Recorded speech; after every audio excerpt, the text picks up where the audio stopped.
வணக்கம் மக்களே, நான் உங்கள் ராஜா ஸ்டூடியோ 49க்காக. இப்போ நம்ம எங்கே வந்திருக்கோம் அப்படின்னா, மதிப்புக்குரிய அண்ணன் குருவிகரம் ஊராட்சி மன்றத்தில் சொல்லியிருந்தாங்க நம்மக்கிட்ட, நம்ம சேனலில் வர சொல்லி அங்கே அதுக்காக வந்திருக்கோம். என்ன நிகழ்வுன்னு பார்த்தீங்கன்னா, மக்கள் நேர்காணலுங்க. இது வந்து குறிப்பிட்ட ஊராட்சிகளில் நடந்துச்சு. இப்போ வந்து ரீசெண்டாக இப்போ இங்கே வந்து நடந்திருக்கு குருவிகரம் ஊராட்சியில். இதில் எங்கே லொக்கேட் ஆகிருக்கு அப்படின்னா, இந்த ஊராட்சி தஞ்சாவூர் மாவட்டம் சேதுவாசத்திரம் ஒன்றியத்தில் தான் உட்பட்டது தான் இந்த குருவிக்கிழமை ஊராட்சி. நல்ல பெரிய கிராமம் அது. இது ஒரு 4-5 கிராமங்கள் சேர்ந்தது தான் இந்த ஊராட்சி. ஸோ இந்த ஊராட்சியில் தான் மக்கள் நேர்காணல் பண்ணுறாங்க. முதல்ல நாங்கள் வீடியோ எடுக்க போகையில் வெள்ளனையாகவே நாங்கள் போயிட்டோம். மார்னிங் டைமில் வெள்ளனையாக போயிட்டோம். மலைகள் தூரலாக இருந்தது, அதெல்லாம் பொருட்படுத்தாமல் உள்ளே போயிட்டோம். உள்ளே போகையில் எங்களுக்கு பெரிய ஆச்சரியமூட்டும் வகையில் நடந்தது. என்ன நடந்தது அப்படி என்ன அங்கே என்ன நடந்தது அப்படின்னா, மக்கள் நேர்காணல்னா வருவாங்க, மாவட்ட ஆட்சித்தலைவர் மனு வாங்குவாங்க, போவாங்க அப்படின்னு தான் நாங்கள் நினச்சோம். அப்படி இல்லைங்க. இங்கே கொஞ்சம் டிஃப்ரெண்ட்டாக பண்ணியிருந்தாங்க.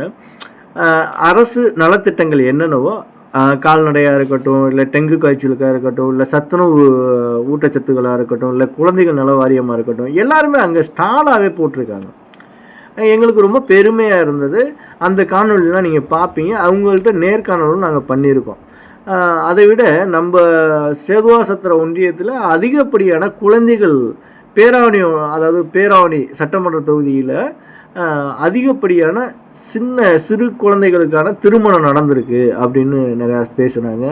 அது இல்லாமல் குழந்தைகளுக்கு என்னென்ன நலத்திட்டங்கள் வேணும் அப்படிங்கிறதெல்லாம் பேசியிருந்தாங்க. நம்ம எம்எல்ஏவும் அதுக்கு வந்திருந்தாங்கங்க. எம்எல்ஏ வந்திருந்தார், ஒன்றிய சேர்மன் வந்தாங்க, முக்கிய கட்சி பிரமுகர்கள்லாம் இங்கே இந்த மாவட்ட கவுன்சிலர் வந்திருந்தாங்க, இப்போ நிறையா ஊராட்சி மன்ற தலைவர்கள் வந்திருந்தாங்க, அனைத்து துறை அதிகாரிகளும் வந்திருந்தாங்க. இந்த ஃபங்க்ஷனுக்கு ரொம்ப சூப்பராக சிறப்பாக செஞ்சுருந்தாங்க. நலத்திட்ட உதவிகள் நிறையா செஞ்சாங்க. ஸோ இந்த வீடியோவை மிஸ் பண்ணாமல் பாருங்கள். உங்களுக்கும் இதில் நீங்கள் வந்திருந்தீங்களா, கலந்துக்கிட்டீங்களா அப்படிங்கிறத ஒரு கமாண்டாக சொல்லிடுங்க. இந்த ஃபங்க்ஷனுக்கு நீங்கள் யார் யார் வந்தீங்க அப்படிங்கிறதையும் கமாண்டில் சொல்லுங்கள். நிறை குறைகளை பற்றியும் நீங்கள் சொல்லலாம். இந்த ஃபங்க்ஷனை பற்றி நிறை குறைகள் உங்களுக்கு மனசில் பிடிச்சதை நீங்கள் சொல்லலாம். ஸோ இந்த வீடியோ முழுமையாக பாருங்கள். நம்ம அந்த விழாவுக்கு போனோம். முதலாக வந்து நம்ம சப் கலெக்டர் நம்ம பட்டுக்கோட்டையில் இருக்காங்க. அவங்க வந்து முதல் ஆளாக அங்கே வந்துட்டாங்க. பெரிய ஆச்சரியமாக இருந்தது. ஒரு பெண் தான் அங்கே சப் கலெக்டராக இருக்காங்க. ரொம்ப அருமையான டைப். ஒவ்வொருத்தவங்களும் சொல்கிறதையும் நம்ம மக்களாக இருந்து என்ன சொல்கிறோமோ அதை காது கொடுத்து கேட்குறாங்க. ஸோ நீங்கள் அவங்க வந்து இந்த விழாவில் முதல் ஆளாக நான் பார்த்தேன். ஊராட்சி மன்ற தலைவர் அண்ணன் வைரவண்ணனுக்கு அடுத்து இவங்க தான் அங்கே ஸ்டேஜில் வந்து உட்காந்துருந்தாங்க. அதுக்கப்புறம் வந்து நம்ம எம்எல்ஏ வர்றாங்க. அதன் பிறகு தான் எல்லாருமே வர ஆரம்பிக்கிறாங்க.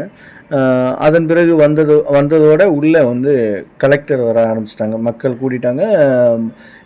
இந்த வீடியோவில் நீங்கள் பார்ப்பீங்க. மக்களும் கூட்டிட்டாங்க. அதன் பிறகு வந்து கலெக்டர் உள்ளே வராங்க. உள்ளே வந்து ஒவ்வொரு ஆய்வு செய்ய ஆரம்பிச்சிட்டாங்க. எல்லாத்தையும் யார் யார் ஸ்டால் போட்டிருக்காங்க அவங்கள்ட்ட விளக்கம் கேட்குறாங்க. விளக்கம் கேட்டு நீங்கள் என்னென்ன இது பண்ணியிருக்கீங்க, அடுத்த நடவடிக்கை என்ன, அடுத்து எப்படி கொண்டுட்டு போகணும், அந்த அறிவுரைகள்லாம் வரிசையாக கேட்டு அதை தெரிஞ்சுக்கிட்டே வர்றாங்க.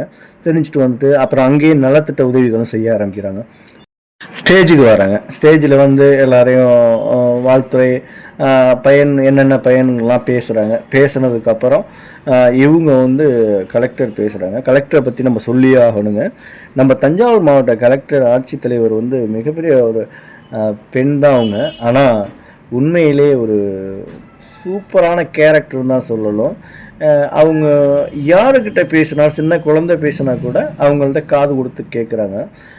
இது நாள் வரை நம்ம மாவட்ட ஆட்சித்தலைவரை நான் பார்த்ததே இல்லைங்க. இந்த மாதிரி ஒரு மாவட்ட ஆட்சித்தலைவர் நாங்கள் எத்தனையோ வீடியோக்கள் எடுத்திருக்கோம், நிறைய இடங்களுக்கு போயிருக்கோம், பயணிச்சிருக்கோம். ஆனால் உண்மையிலேயே ரீசன்ஃபுல்லாக நம்ம ஒரு மாவட்ட ஆட்சித்தலைவரை நம்ம கிட்ட இருந்து அவங்கள்ட்ட நம்ம என்ன சொல்லணும், என்ன அவங்க கேட்குறாங்களா அப்படின்னு கூட நம்ம நிறையா நேரங்களில் நினச்சிருப்போம்.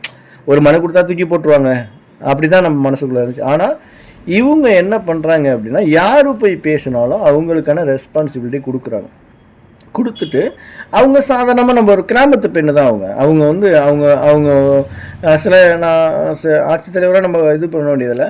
ஆனால் இவங்கள பார்க்கையில் நம்மளோட கூட பிறந்தவங்க, நம்மளோட பயணிக்கக்கூடியவங்க அந்த மாதிரி தான். நம்ம இப்போ சிலவங்கள பார்த்தா பயமாக இருக்கும் பேசுகிறதுக்கு கிட்ட போய், அந்த மாதிரியே இல்லைங்க.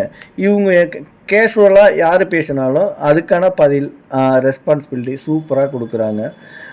அந்த இடத்துல கூட காவல்துறையை கண்டிச்சாங்க ஒரு இடத்துல. நீங்கள் வந்து கரெக்டான பாதுகாப்பு இல்லை அப்படின்னு கூட சொன்னாங்க. ஸோ இதெல்லாம் பார்க்கையில் ரொம்ப மகிழ்ச்சியாக இருந்தது. இப்போது ஆட்சித்தலைவர் வந்து அனைவருக்குமே வந்திருந்தவங்க நிறையா பேருக்கு வந்து நலத்திட்ட உதவிகள் செஞ்சாங்க. 11 லட்சத்துக்கு மேலே அங்கே கொடுத்துருக்காங்களாம். ஸோ அதை தான் நீங்கள் வீடியோவில் பார்க்குறீங்க. அதன் பிறகு அனைவரையும் உபரித்து ஒவ்வொருத்தவங்க கொடுத்த மனுவையும் அவங்க நீங்களே பார்க்கலாம். நேரடியாக நின்று அவங்க தான் வாங்குறாங்க.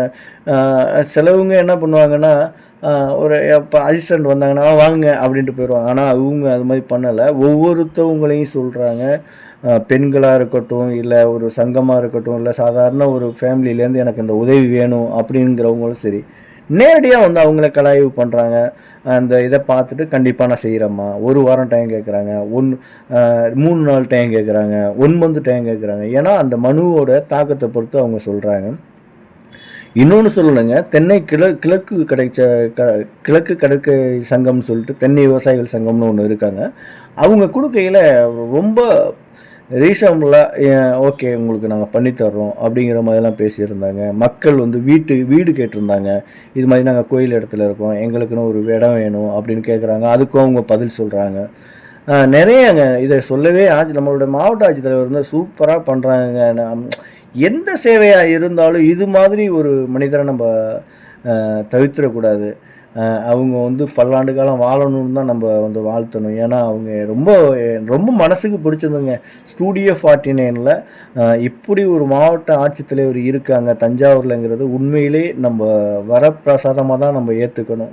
ஏன் இதை சொல்ல வரேன் அப்படின்னா, ஒரு பெண்ணு இவ்வளோ ஆனால் பேச வேண்டிய இடத்துல பேசுகிறாங்க.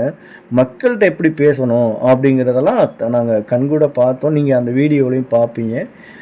நம்மளுடைய ஊராட்சி மன்ற தலைவர் வந்து குருவிக்கிழமை ஊராட்சி மன்ற தலைவர் வந்து கிட்டத்தட்ட ஒரு கோரிக்கையை வைக்கிறாருன்னா, இதெல்லாம் செய்ய முடியுமா அப்படிங்கிற அளவு வச்சார். அவ்வளோ கோரிக்கைகள் வச்சார். அவ்வளோதையும் காது கொடுத்து கேட்டாங்க. அவங்களே சொல்கிறாங்க, எங்களால் முடியுமா அப்படிங்கிறது தெரியலை, பட் எங்களால் முடிந்த அளவு செஞ்சு தரேன் அப்படிங்கிறத அவங்க வலியுறுத்தினாங்க.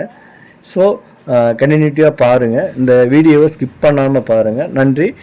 இந்த வீடியோ அடுத்து வந்து அவங்க பேசுகிற நேர்காணல் எல்லாமே வருதுங்க, அதையும் பாருங்கள்.